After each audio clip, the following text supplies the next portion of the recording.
Hallelujah. बोलो प्रभु यीशु मसीह की जय। मैं आपके सामने पवित्र शास्त्र बाइबल से कुछ वचनों को पढ़ूंगा। यूहन्ना रचित सुसमाचार और उसके 12वां अध्याय पहले पद से। फिर यीशु फसह से 6 दिन पहले बैतनिय्याह में आया, जहाँ लाजर था जिसे यीशु ने मरे हुए में से जिलाया था।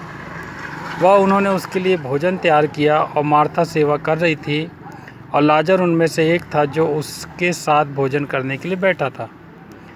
तब मरियम जटमासी का आधा सेर बहुमूल्य इत्र लेकर यीशु के पांव पर डाला और अपने बालों से उसके पांव को पोंछे, और इत्र की सुगंध से घर सुगंधित हो गया। परंतु उसके चेलों में से यहूदा इस्करियोती नाम एक चेला, जो उसे पकड़वाने पर था, कहने लगा, वह इत्र 300 दिनार में बेचकर कंगालों को क्यों ना दिया गया। उसने ये बात इसलिए ना कही कि उसे कंगालों की चिंता थी, परंतु इसलिए कि वो चोर था। उसके पास उनकी थैली रहती थी, उसमें जो कुछ भी डाला जाता था, मतलब प्रभु की दान की थैली यहूदा इस्करियोती के पास रहती थी, और जो कुछ उसमें डाला जाता था वो निकाल लेता था। मतलब यहूदा इस्करियोती उसमें से पैसे निकाल लेता था। यीशु ने कहा, उसे मेरे गाड़े जाने दिन के लिए रहने दे, क्योंकि कंगाल तो तुम्हारे साथ सदा रहते, परंतु मैं तुम्हारे साथ सदा न रहूँगा। यहूदियों में साधारण लोग जान गए कि वो कहाँ हैं, और वे केवल यीशु के कारण आए, परंतु इसलिए भी कि लाजर को देखे, जिसे उसने अर्थात यीशु ने लाजर को मरे हुए में से जिलाया था। तब महायाजकों ने उत्तर भी लाजर को भी मार डालने का सम्मति की, क्योंकि उसके कारण बहुत से यहूदी चले गए यीशु पर विश्वास किया। दूसरे दिन बहुत से लोगों ने जो पर्व में आए थे सुनकर कि यीशु यरूशलेम में आता है, खजूर की डालियां ली, उससे भेंट करने को निकले। पुकारने लगे कि होसन्ना, धन्य है इस्राएल का राजा जो प्रभु के नाम से आता है। जब यीशु एक गधे का बच्चा मिला तो उसे पर बैठा, जैसा लिखा कि हे सिय्योन की बेटी मत डर, देख तेरे राजा गधे के बच्चे पर चढ़ा हुआ चला आता है। उसके चेले ये बातें पहले न समझे थे, परंतु जब यीशु की महिमा प्रकट हुई तो उनको स्मरण आया कि ये बातें उसके विषय में लिखी हुई थी, कि लोगों ने उससे इस प्रकार का व्यवहार किया था।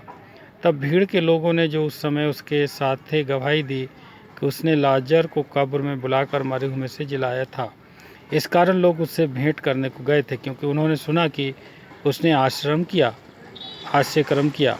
तब फरीसियों ने आपस में कहा, सोचो, फरीसी जो धार्मिक गुरु थे, वो लोग ने आपस में कहा, सोचो तो सही कि तुमसे कुछ बन नहीं पड़ता। देखो संसार उसके पीछे हो चला, अर्थात यीशु के पीछे। हम प्रार्थना करेंगे। महान सर्वशक्तिमान पिता, स्वर्ग और पृथ्वी के प्रभु, आपके पवित्र बेटे, हमारे उद्धारकर्ता प्रभु यीशु के नाम से हम आपके चरणों के पास हैं। स्वर्ग आपका सिंहासन, पृथ्वी आपके चरणों की चौकी है। पाम संडे आने से पहले प्रभु जो वचन आपने दिया उसके लिए धन्यवाद करते हैं। आपका वचन हमारे पाँव के लिए दीपक और मार्ग के लिए उजाला है। और प्रभु आपके नाम की महिमा हो। प्रभु आप सर्वशक्तिमान हैं, आपकी स्तुति हो प्रभु जी। आपका तेज प्रभु चमकाइए, सब प्रकार के बंधनों को तोड़िए, समस्याओं को हल कीजिए, दुर्बलताओं को दूर हटाइए, आपकी महिमा में उपस्थिति होने दीजिए। यीशु के नाम से मांगते हैं, आमीन। हालेलुया। बोलो प्रभु यीशु मसीह की जय।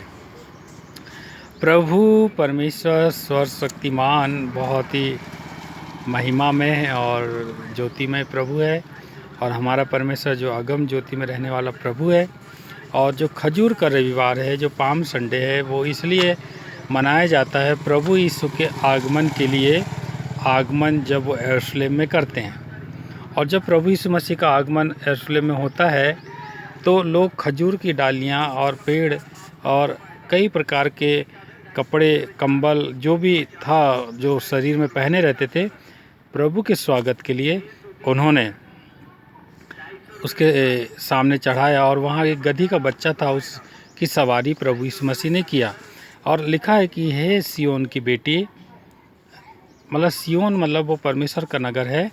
यरूशलेम उसको सिय्योन कहा गया है, जो स्वर्ग के समान सुंदर है, स्वर्गीय है, और वहाँ पर परमेश्वर का राज आने वाला है।